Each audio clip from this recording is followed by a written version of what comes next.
The metaverse is emerging as the next big technology platform and promises to be the next frontier for human experiences on the internet. Into the Metaverse covers companies, technologies, and trends that are bringing these promises to life. Join creator and host Jonathan Ross Friedman, founder and CEO of Super Social, as he interviews the brilliant minds that are building, shaping, and investing in the metaverse. Welcome to Into the Metaverse. With me today is David Taylor. David is a game industry professional. He's been working at EA as a product manager. He later on joined the company that I founded, Super Social, where he was head of product management and later on moved on. And I know he's doing a bunch of really interesting things at the moment, which he may or may not want to talk about. But we are gathering here today. David, thank you for joining. Really excited to welcome you on the pod for the first time. Really excited to gather here today with you, David, to talk about Roblox, UEFN, the dynamics between the two platforms, where they are now, what are they tracking towards, what are some of the pros and cons of each platform. I know we're going to talk about some numbers on where these platforms are at the moment. And I think we're going to talk about it from like a developer perspective, from brands who want to come in, from audience, the efforts of the platform themselves, and so on and so forth. So, David also wrote with me, but it really was mostly David, who wrote a great piece last year about kind of a preface piece about the Unreal Engine integration into Fortnite Creative. And so I'll make sure that we add that as a link. It's still very relevant to today. And David, probably we should do a V2 at some point. And you should go and read it because it was a really great piece from David about the Unreal Engine editor integration into Fortnite Creative. And I think foreseeing a lot of the things that happened when Epic announced Fortnite Creative integration during GDC 2023. And I think it's a really thoughtful piece that you should go and read. And we're going to talk about a lot of stuff from that piece today anyway. But David, great to have you. I hope you're well. Awesome to be here. Yep, doing great. Okay, so let's start first with just a kind of setting the stage for the audience. Fortnite is a game. It's a first-person shooter game that the Epic Games created, which became one of the most successful video games over the past decade, generating billions of dollars in revenue, majority of which is based on virtual skins and virtual merch.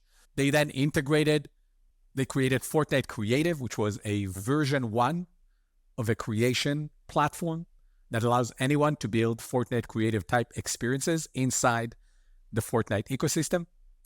And they have recently, earlier this year, integrated the Unreal Engine editor into Fortnite Creative, which allows for the creation of more complex games and experiences with more monetization. We'll talk about that. So they've went through that journey. And so, but if you had to explain to a random person in the street, what is really Fortnite Creative UEFN? Give me your definition of what is that thing today and where do you think it's heading in the coming years? Yeah, so, I mean, if this is a person on the street with no context, I'm going to, of course, say, as a player, you can go into UEFN and you can create your own map and you can publish it to the Fortnite user base. And you don't necessarily need development skills. You don't need to know the scripting language in order to create a Fortnite creative map. But if you want to do some more complex functions, then that's something that's definitely helpful. But essentially, you can, as a player, you can go in and make your own maps and you can post them on the Fortnite game and make, in some cases, millions of dollars if you have a massively successful game. Obviously, most do not achieve those numbers, but it's possible with the amount of money that Epic has committed to the space.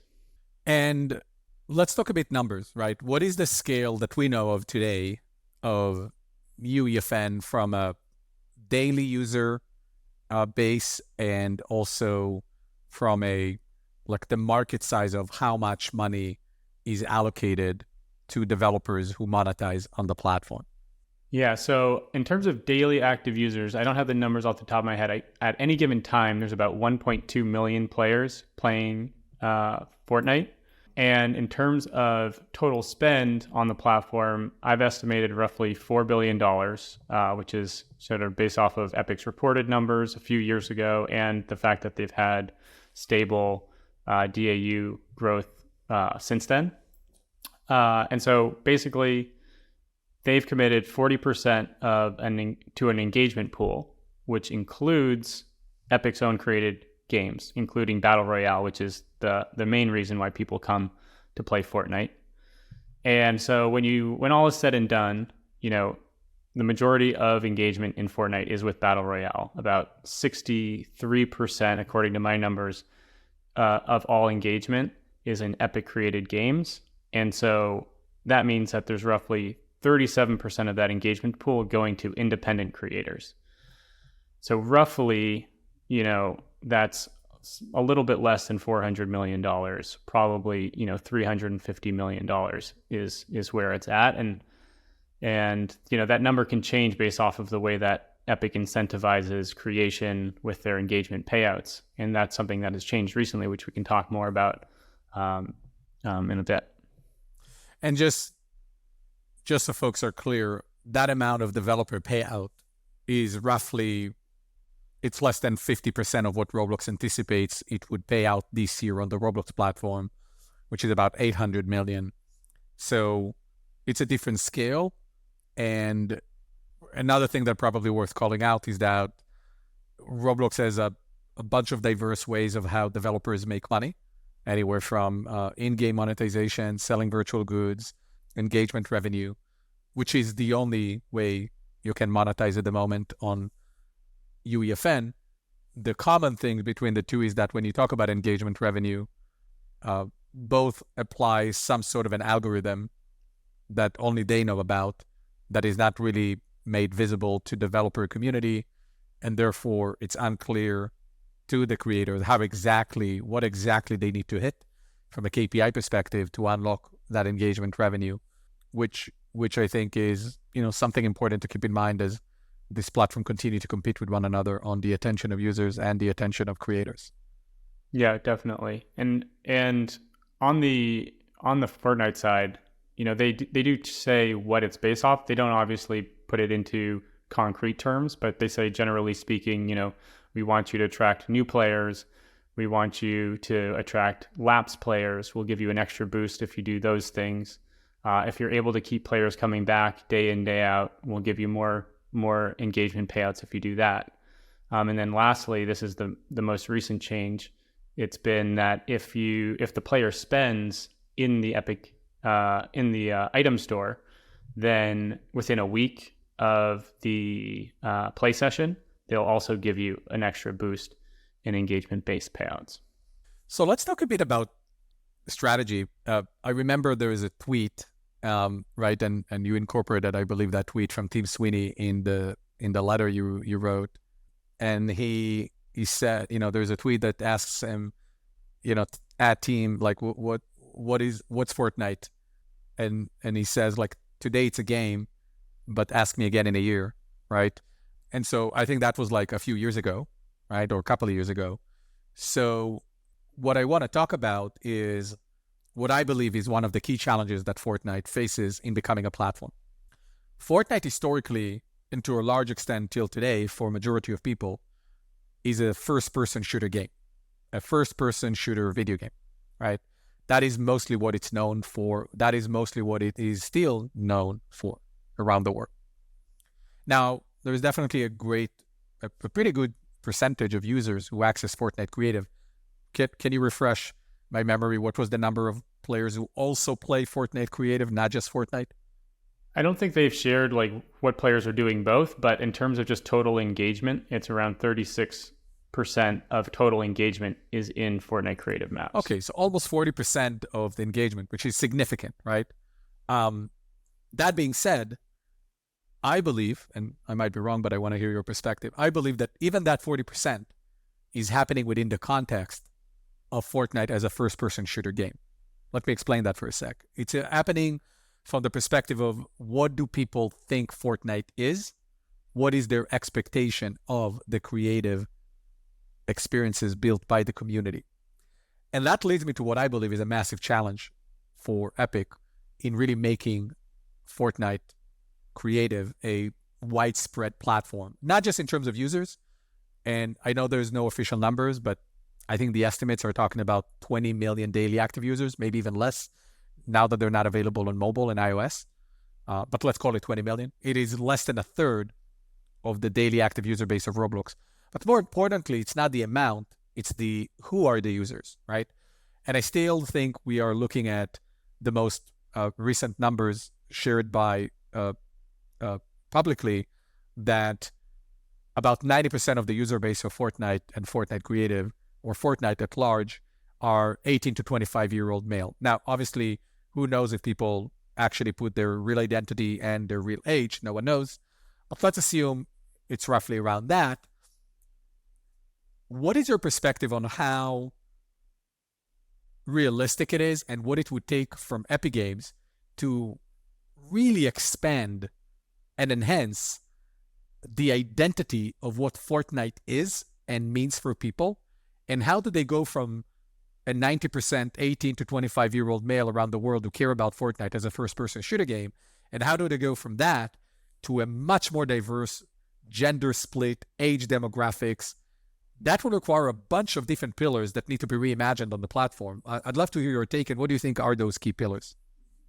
Yeah, I mean, I think, I don't know if the numbers are that skewed. That sounds extreme, but that's just the most recent numbers I've seen, right? Okay. And again, it's like in a blog that talks about Fortnite. Who knows if it's true? But let's call it even 70% is 18 to 20. It's still very, very different than Roblox, right? Yeah, exactly. Yeah, I think that's probably closer to what I've seen. But yeah, I think they've got an interesting chicken or the egg problem here, right? Because if you only have that age demographic on the platform and engagement-based payouts are based off of, engagement, then it makes sense that existing creators on the platform will build for that audience in order to attract that audience to their game, right?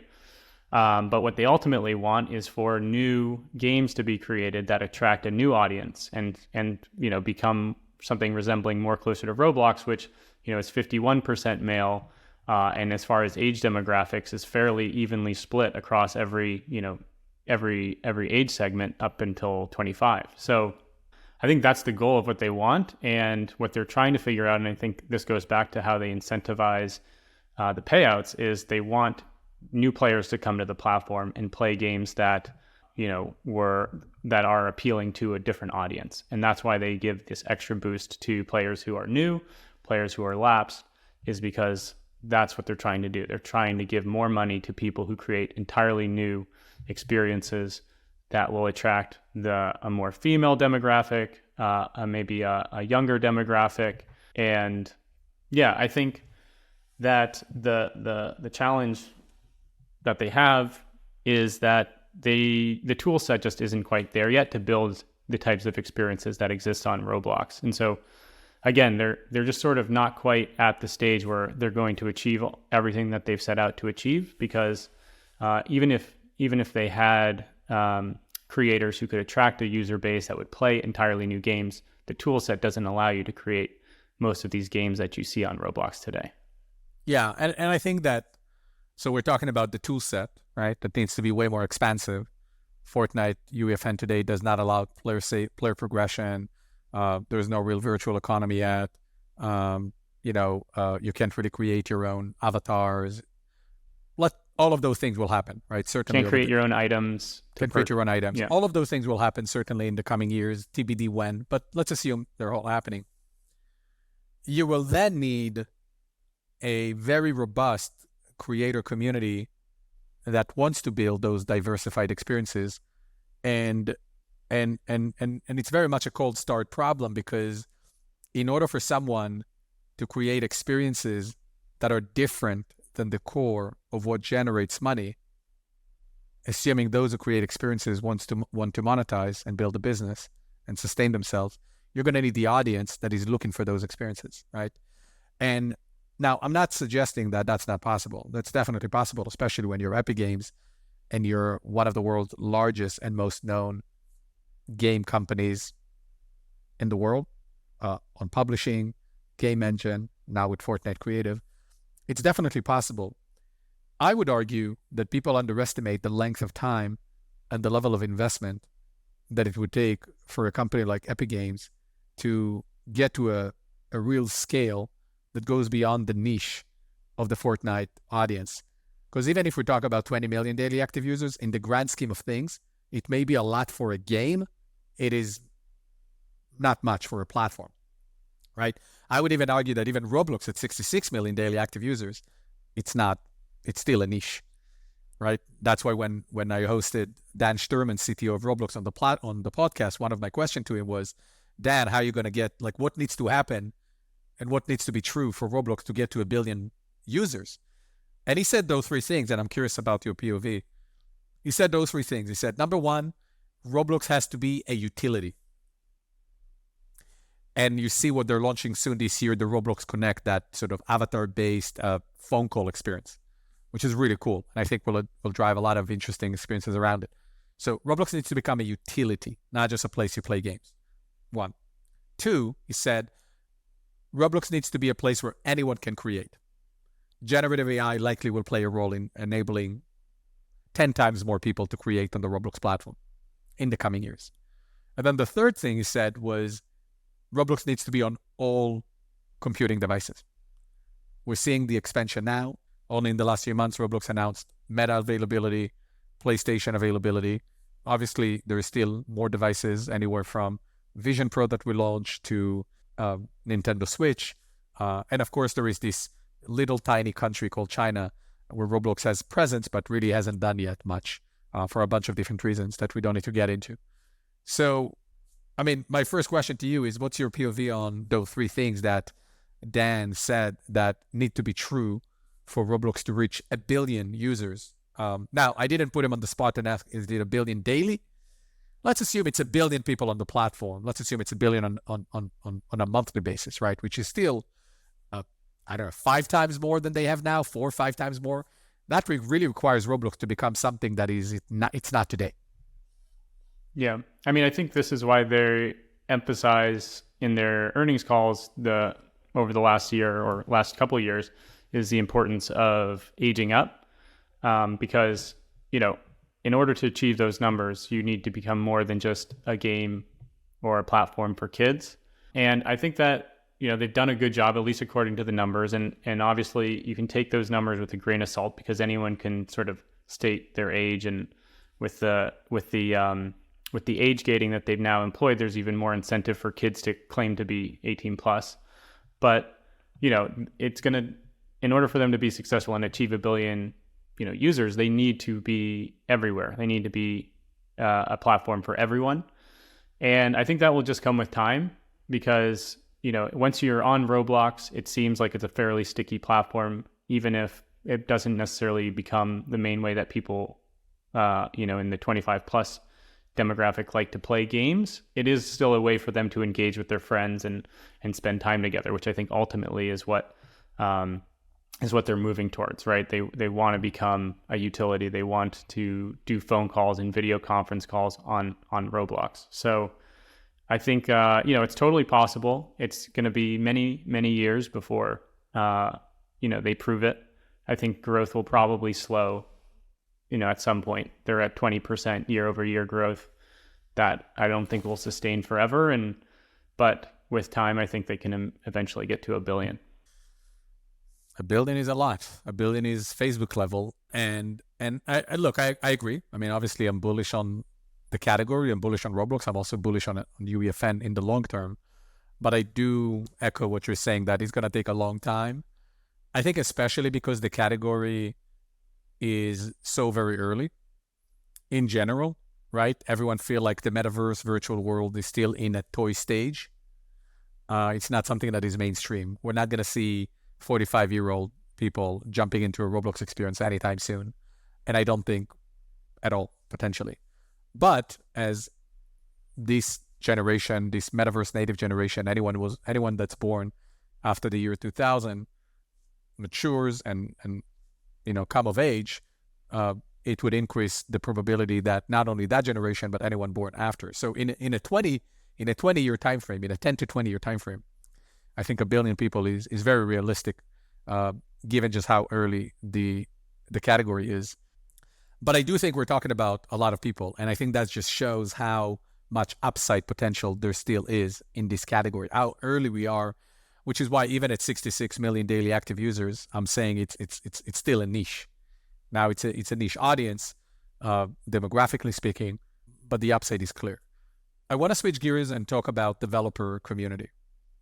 One of the things that I see a lot and I hear a lot, and to the detriment, I think, of a lot of companies, is if we build it, they will come. Oh, if we just reduce our take rate and we just give more money to developers, they will come. Oh, if we just simplify the tools, they will come. If we just make a bunch of more integrations, they will come. If we push the visual fidelity, they will come.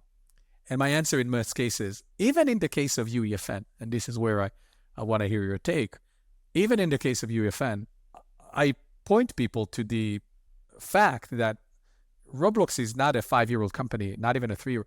It's a 17-year-old company with an overnight success. But what Roblox has done systematically and organically and over time, consistently, is nurture an incredibly passionate, committed community of a developer ecosystem. And I say to people, go to RDC, the Roblox Developer Conference, then you will understand why Roblox is so powerful and unique, because you have a whole generation, and from all over the world, of young people who are absolutely fanatic and passionate about, it's almost like a tribe or a cult in a good way. Very difficult to copy, even when you're Epic. What do you think UEFN and Epic Games, as the owner of the platform, need to do in order to be able to build such a phenomenal and dedicated and committed and capable developer ecosystem? Because they're going to need that for themselves to be able to get to 1 billion users in the next 20 years. Yeah.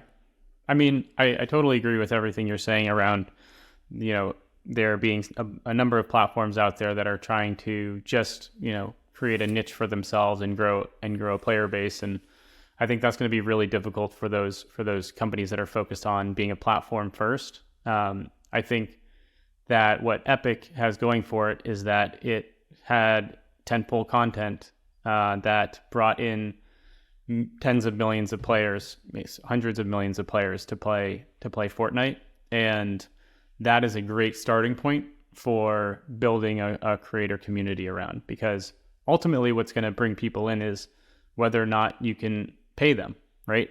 The developers will come if you have money to give them. That's ultimately what's going to drive creation on a platform. And then hopefully what you get is content that is high quality enough and engaging enough that people continue to play, more people want to come, they invite their friends, and that's how you grow your player base. And Epic starting from a point of, 1.2 million concurrent players, that's a really great starting point. Roblox had to start from 0, and that's why it took them 17 years to get where they are today.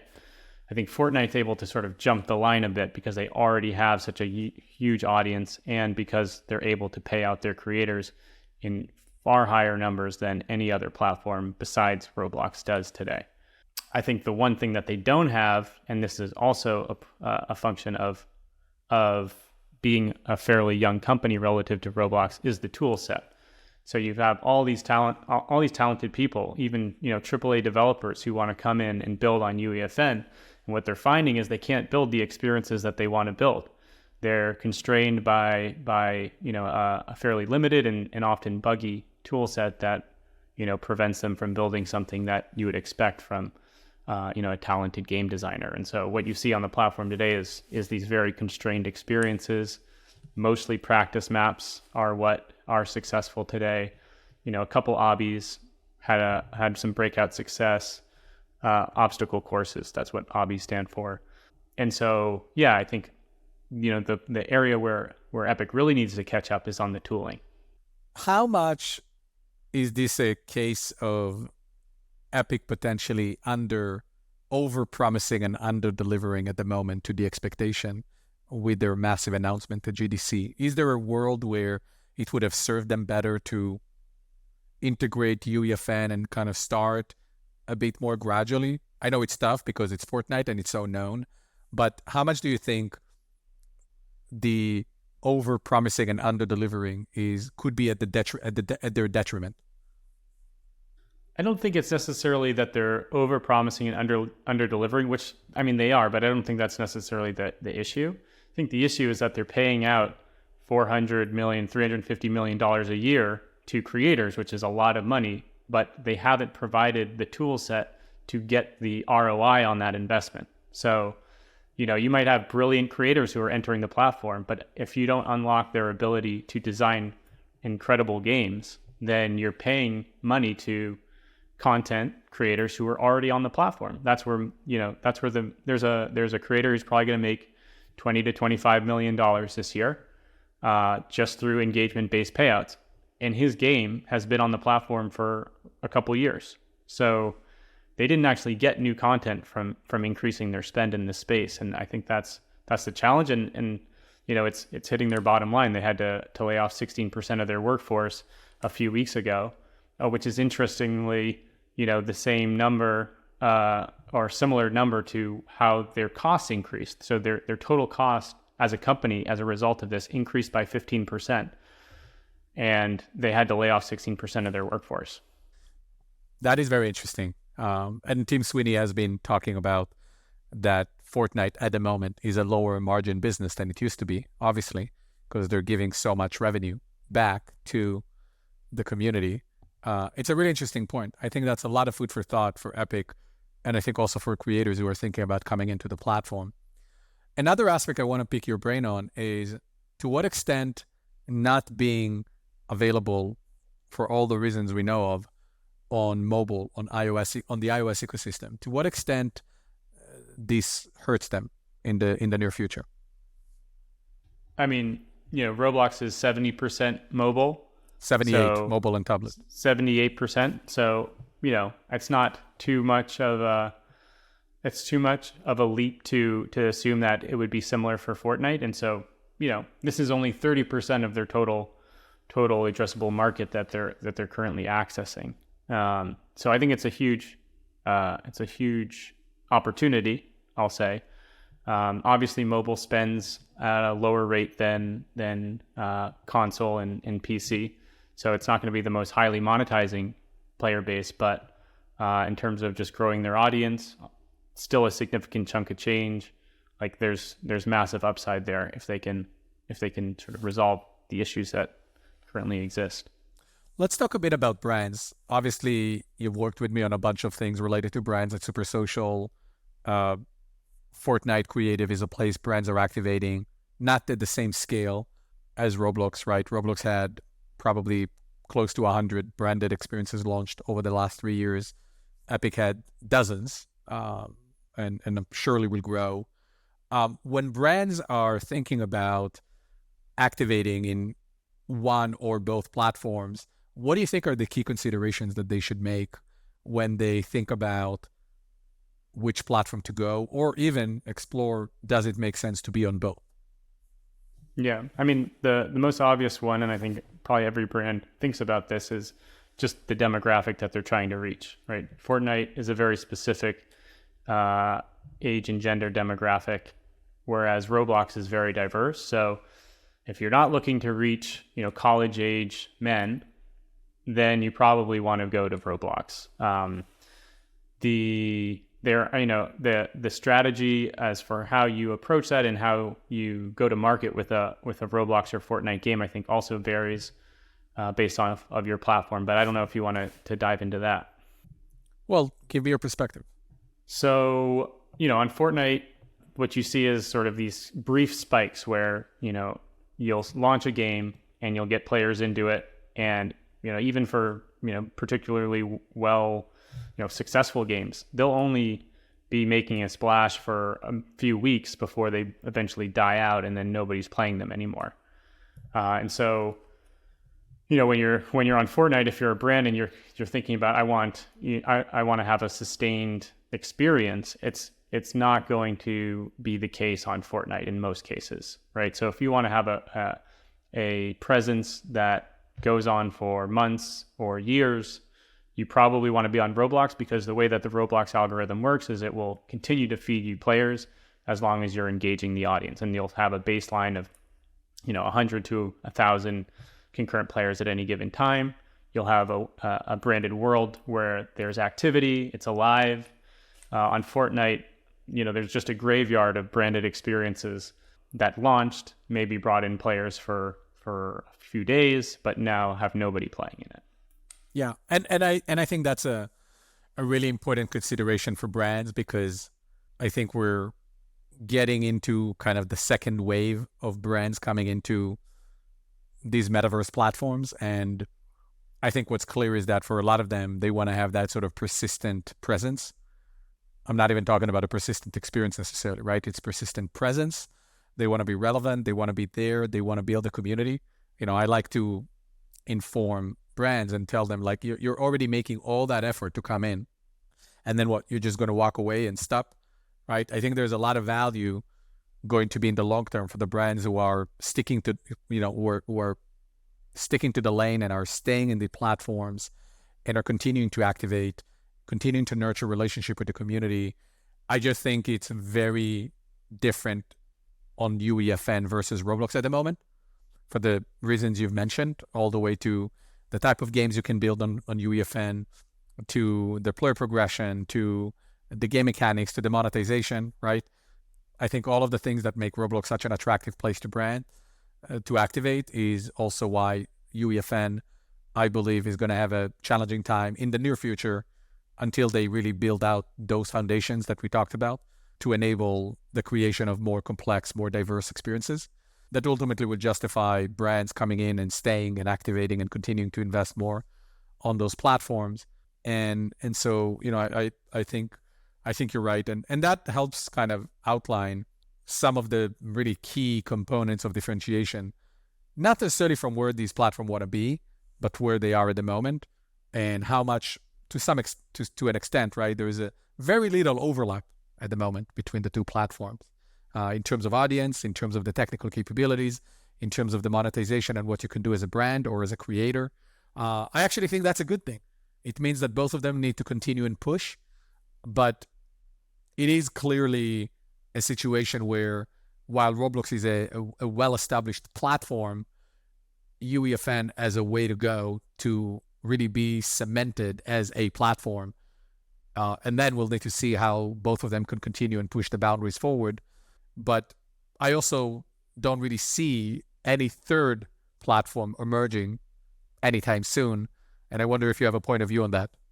So my perspective on where the next big platform is going to come from, and let's not forget about Minecraft, because Minecraft does have a significant creator base. It's not growing at any meaningful rate, but it's there.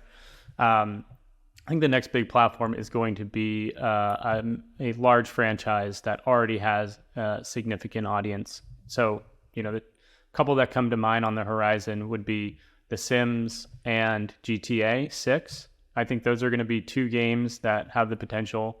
I don't know, I don't have any details on what they're building exactly, or if they'll even pursue this opportunity. But if I were to bet on any platforms, coming and competing with Fortnite and Roblox, it would be, an existing franchise that has a huge audience like GTA Online or The Sims.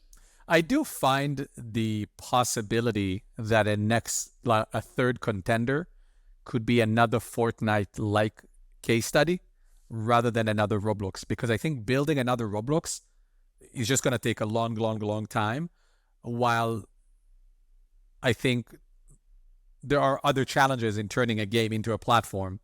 But these are very interesting examples. The Sims, GTA, folks, keep an eye, on David's recommendation. These are two interesting case studies. David, what are you most excited about for the next 12 months? I'm most excited about to see if Epic is able to execute on their roadmap. I think they've set out a roadmap. They were 2 years late to introducing UEFN. And so my hope is that they'll be able to deliver on that roadmap and signal to the creator community that they're able to execute now on time, because the creator community needs those features. They know that in order to be successful, they'll need the capability to retain and grow their audience. It's not enough to just build these experiences that last a couple weeks and then die off. They need to to have the tools to keep players engaged and have a live service like you can have on Roblox. David Taylor, always great to chat. If you like the episode, folks, like it, share it. If you want to hear and read more about David, follow the Substack of Into the Metaverse. I'll put some links to his profile and the writing. And we're going to talk more about UEFN and Roblox as we continue this journey. David, it was awesome. Thanks for joining me today. Thanks, Jan. Appreciate it. Thank you so much for listening to this week's episode of Into the Metaverse. We hope you learned a lot and explored new aspects of the metaverse.